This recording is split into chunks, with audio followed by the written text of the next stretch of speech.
वहां पर बुद्धिमान लोग पैदा होते हैं, वहां विद्वान पैदा होते हैं। ये बात पढ़ी तो उन्होंने वो स्थान ढूंढना शुरू किया कि मैं भी एक ऐसा स्थान बनाऊंगा जहां पर मैं विद्वान बनाऊं, मैं वहां पर बुद्धिमान बनाऊं, वहां पर मैं देशभक्त लोग बनाऊं। और वो स्थान चुनते चुनते वो हरिद्वार के उस पार चंडी पहाड़ के नीचे तलहटी में गंगा के किनारे पर कांगड़ी ग्राम में मुंशी अमन सिंह नाम के एक बहुत बड़े जमींदार जो नजीबाबाद के रहने वाले थे बिजनौर जिले में, उनके द्वारा दी गई दान की 1200 बीघा जमीन के ऊपर उन्होंने एक बहुत बड़ा गुरुकुल वहां पर स्थापित किया। आज भी वो गुरुकुल का जो भवन है जो उस समय 1902 में बना था, जब आप जाकर के देखेंगे तो आपको लगेगा कि कितना भव्य वो एक तरह से मंदिर स्वामी जी ने वहां पर बनाया हुआ है, जिसमें उस समय में 500 रुपए में एक कमरा बनता था। पंडित लेखराम का नाम कौन नहीं जानता, आर्य समाज का प्रत्येक वो व्यक्ति इस बात को अच्छी तरह से जानता है कि पंडित लेखराम ने धर्म के ऊपर अपना बलिदान दिया था, धर्मांतरण को रोकने के लिए अपने आप को समर्पित किया था और उनके पेट में छुरा मार करके उनकी शहीदी, उनका बलिदान हुआ था। वही पंडित लेखराम के पूर्वजों ने वहां पर गुरुकुल में कमरा बनाया हुआ है, जिस पे उसका पत्थर लगा है, उसकी कीमत लगाई गई है 500 रुपया। स्वामी श्रद्धानंद ने जब ये सवाल आया कि मुझे धन दो, यहाँ पर मैं गुरुकुल बनाना चाहता हूँ, तब लोगों ने ये पूछा, जंगल में जहां पर शेर घूमते हैं, जहां पर हाथी घूमते हैं, जहां पर जंगली सूअर घूमते हैं, ऐसे हिंसक जानवरों के बीच में हमारे बच्चे पढ़ेंगे कैसे? यहाँ क्यों गुरुकुल खोल रहे हो? कहीं शहर के अंदर खोलते तो बच्चे आसानी से आ जा सकते थे। किंतु स्वामी श्रद्धानंद ने सोचा, लोग मेरी परीक्षा ले रहे हैं, उन्होंने कहा तुम अपने बच्चे नहीं भेजते तो मैं अपने बच्चों को सबसे पहले यहाँ का विद्यार्थी बनाता हूँ। उन्होंने अपने दोनों बेटों को वहां पर दाखिल कराया। इंद्र और हरिश्चंद्र दोनों उनके बेटे थे, दोनों विद्यालय में दाखिल हो गए और खुद स्वामी श्रद्धानंद, जब उनका मुंशीराम नाम था, वो उसके आचार्य हो गए।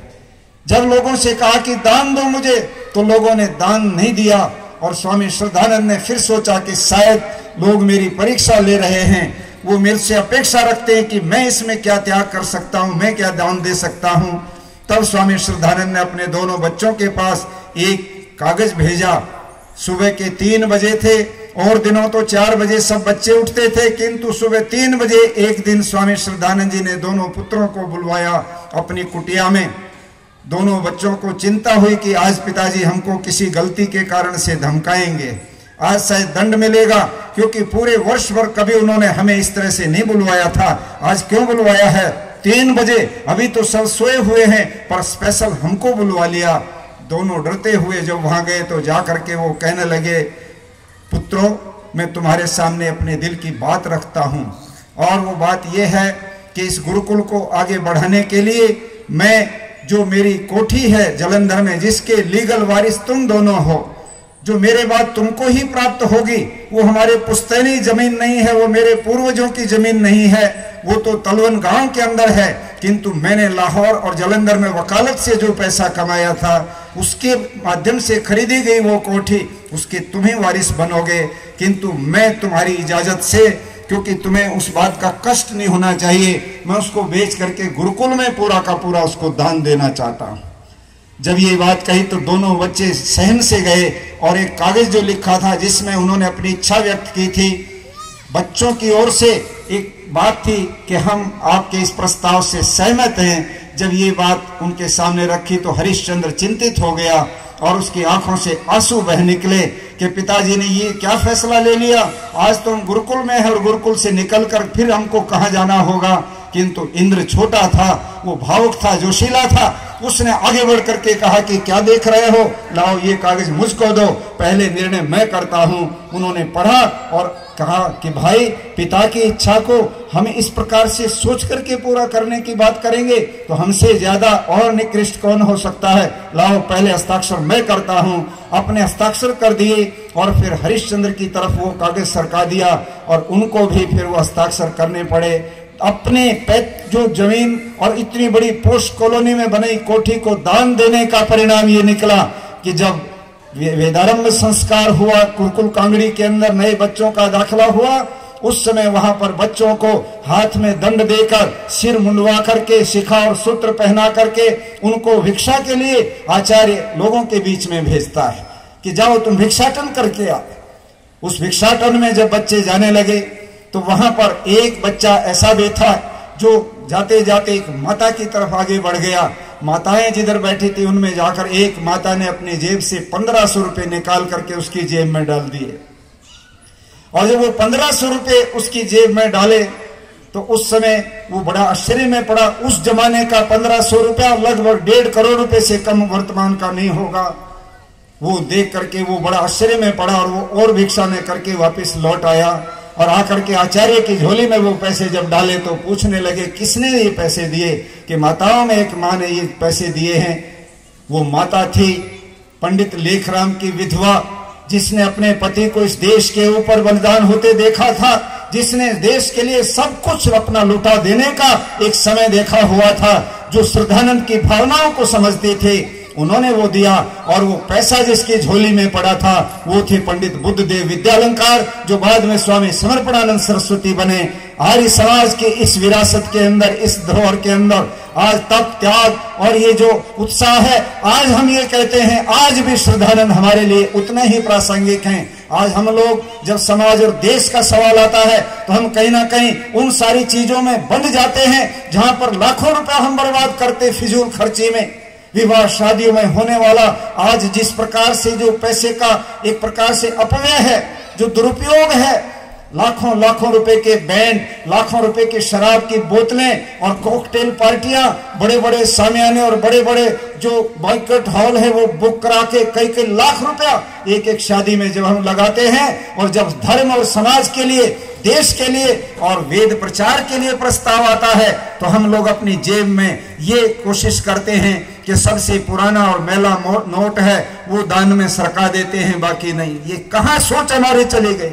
आज पूरे राष्ट्र के अंदर, मुझे प्रेस के साथी अभी गिल साहब जो यहाँ के ब्यूरो चीफ हैं, इस जागरण अखबार की वो बात कर रहे थे। वो कह रहे थे स्वामी जी आप आर्य समाज का प्रचार आजकल क्यों कमजोर पड़ गया है, आर्य समाज के लोग क्यों ढीले पड़ गए हैं, पहले जितना प्रभाव और जोश दिखता था अब उतनी भीड़ नहीं दिखती। मैंने कहा भीड़ तो आर्य समाज में कभी हुई नहीं। एक तरफ भीड़ तंत्र है, दूसरी तरफ क्वालिटी है, एक तरफ क्वांटिटी है। जहां संख्या बल होगा और जहां संख्या बल नहीं है, दोनों की तुलना करके देखो। मैंने उनको बताया जब राष्ट्रीय आंदोलन चला सारे देश में आर्य समाज बहुत थोड़े थे, क्योंकि उस समय तो ऋषि दयानंद के समय मुश्किल से 80-85 आर्य समाज बनी थी।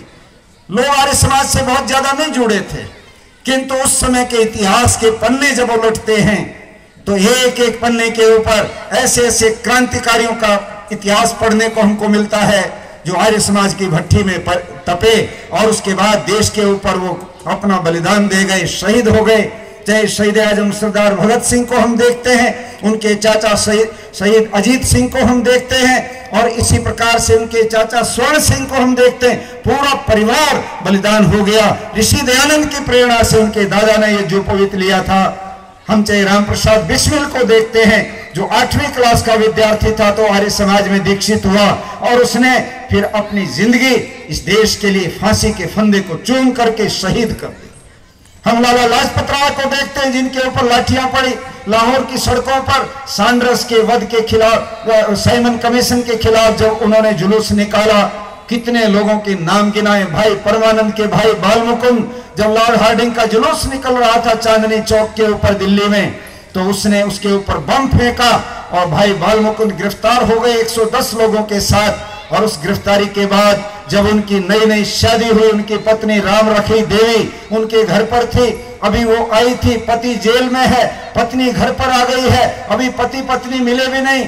उसको चिंता हुई कि मेरे पति को वहां पर कैसा सोना मिल रहा होगा, कैसा वहां पर उनको खाना मिलता होगा। वो भीतर जाकर के और जेल के अधिकारी से कहती है कि मुझे एक बार वो जगह दिखा दो जहां पर बाल मुकुंद सोता है, जैसा भोजन वो करता है, केवल मैं देखना चाहती हूं और कुछ भी मेरी इच्छा नहीं है। जब उनको भीतर ले जाया गया तो 2-2, 2.5 फुट ऊंचे और 2.5 फुट चौड़े ऐसे पिंजरों में उन लोगों को सुलाते थे अंग्रेज कि वो ना करवट ले सकते, ना ठीक से पैर ऊपर उठा सकते या कहीं किसी प्रकार से आराम की नींद ले सकते।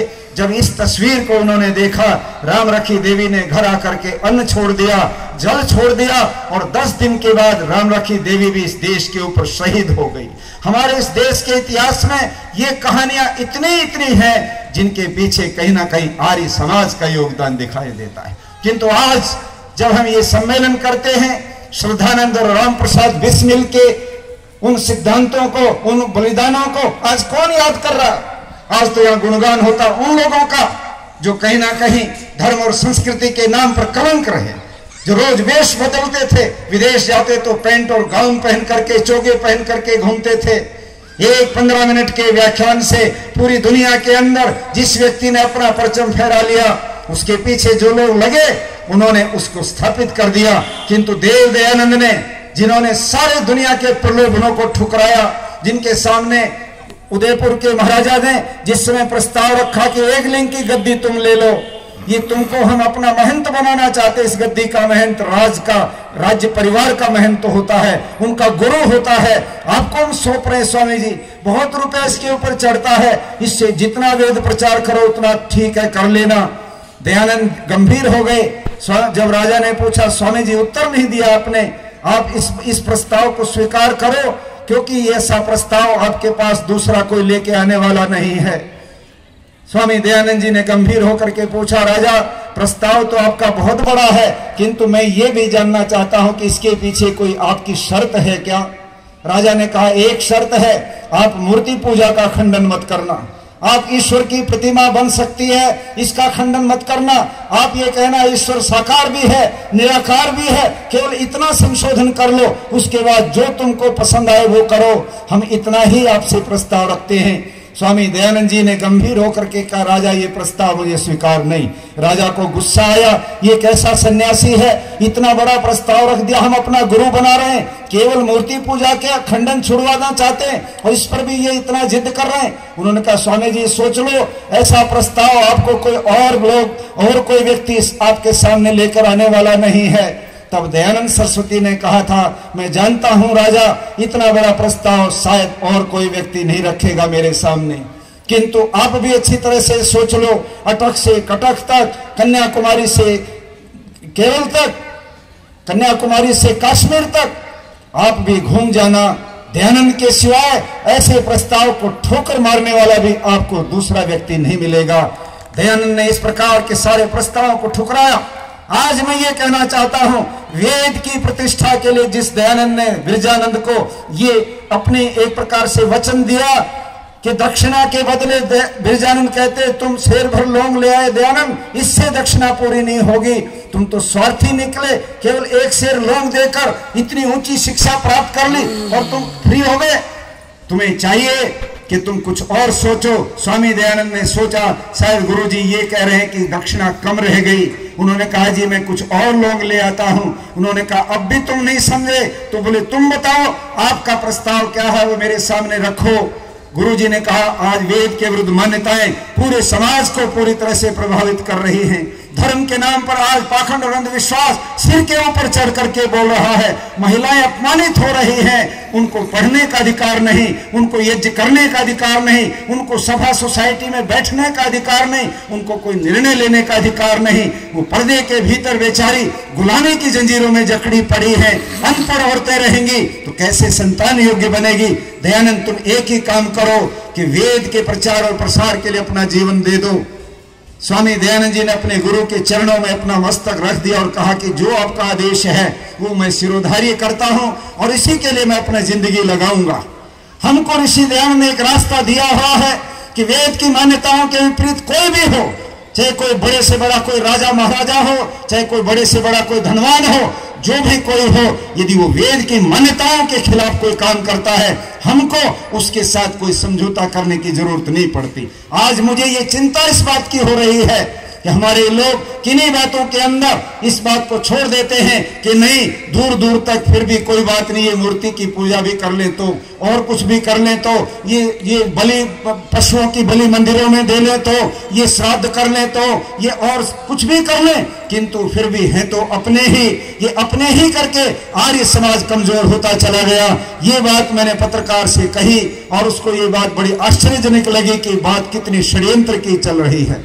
आज हम लोगों को अपने सिद्धांतों को बचाने के लिए बहुत मजबूती के साथ आगे बढ़ना पड़ेगा। मैं ये कहना चाहता हूं, आज के इस सम्मेलन के माध्यम से जहां मुख्य रूप से 2-3 बातों पर हम यहाँ पर प्रस्ताव रख रहे हैं, जिसको हम लोग प्रेस को देंगे और देश भर में अपने समाचार देंगे कि जींद के इस आर्य महासम्मेलन में आर्यों ने ये फैसला लिया आज। उसमें सबसे पहला प्रस्ताव है, हम इस देश के अंदर सबसे बुरी जो भयंकर जो बीमारी है, बुराई है, जिससे इस देश का गरीब आदमी, किसान और मजदूर, एक फुटपाथ पे काम करने वाला, एक रिक्शा चलाने वाला जो बहुत मेहनत करके अपना 2 पैसे दिन भर में कमाता है, या वो बेरोजगार नौजवान जिसके पास कोई काम धंधा नहीं है, उनके हाथों में आज शराब की बोतलें थमा रखी हैं। आज इस शराब ने सारे बर्बाद करके रख दिया है पूरे समाज को।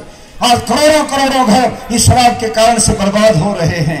घरों में हमारी माताएं बहनें सबसे अधिक अगर परेशान होती हैं तो किस बात से होती है? तो माताएं जानती हैं कि यदि पति शराबी है, यदि बेटा शराबी हो गया है, या कोई और घर का प्रमुख सदस्य शराब पीने का आदी हो गया है, सबसे अधिक परेशानी इन माताओं और बहनों को होती है। रात के देर देर तक हुड़दंग करते हुए और वाहियात किस्म का व्यवहार करते हुए, गाली गलौज देते हुए, और जरूरत पड़े तो अपनी धर्म पत्नी के ऊपर लात और मुक्कों से उनके ऊपर एक प्रकार से टूट पड़ने वाले, उनका अपमान करने वाले, बूढ़े बाप को धकेल देने वाले, उसके लिए दवाई तो नहीं ला सकते किंतु शराब की बोतल उनको जरूर लेनी होगी, चाहे घर का कोई सामान बेच करके वो लें। जिस शराब के कारण से इतनी बर्बादी समाज की हो रही है, क्यों नहीं सरकारें इसकी तरफ सोचती? क्यों इस भारत को आज 75 साल के बाद भी शराबियों का भारत बना रखा है? आर्य समाज प्रारंभ से इस बात को उठाता आया है। इसलिए आज इस सम्मेलन का जो मुख्य प्रस्ताव मैं रख रहा हूं वो ये है कि पूरे देश के अंदर शराबबंदी लागू होनी चाहिए।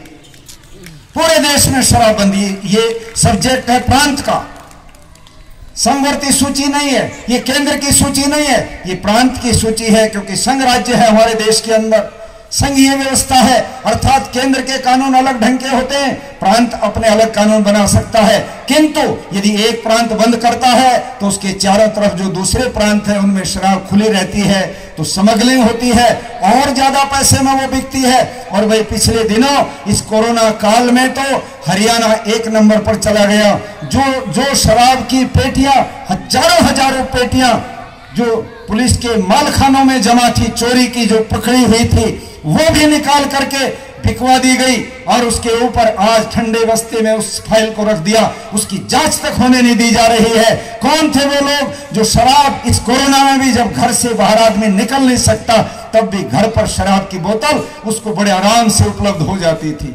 1-2 शराब बेचने वाले लोगों से मैंने पूछा, आप लोगों की क्या गतिविधि रही इसमें, आपकी शराब कैसे बिकी? तो उन्होंने बताया कि हमारे पास फोन आ जाते थे और हम चुपचाप अपने तरीके से उन तक जितनी शराब उनको चाहिए दुगने रेट पर उन तक पहुंचा देते थे, लोगों को भी लूटा और इस प्रदेश को एक प्रकार से धोखे में डाल करके शराब से हजारों करोड़ रुपया यहाँ के बहुत बड़े बड़े लोगों ने कमाया। एक तरफ लोगों के आप खून पसीने की कमाई को उस बोतल में से ले रहे हो और वो चंद घरों में वो पैसा चला जाता है। मैं जानना चाहता हूं ऐसे बिजनेस से सरकार को क्या फायदा हो रहा है? अरे सरकार इस पैसे से कहती सड़क बनाएंगे, पार्क बनाएंगे, बिजली की लाइट जलवा देंगे, अच्छे विकास करेंगे। एक तरफ विकास और दूसरी तरफ विनाश। हम चाहते हैं कि विनाश रोक दो, विकास की बाद में सोच लेना। पहले विनाश रुकेगा तो ही तो आपके विकास की सड़कों पर वो लोग दौड़ेंगे जो शराबी नहीं है, नशेड़ी नहीं है। नहीं तो हमारे घरों की माँ और बहन बेटियां भी इन सड़कों के ऊपर चलने से बहुत मुश्किल उनको होगी।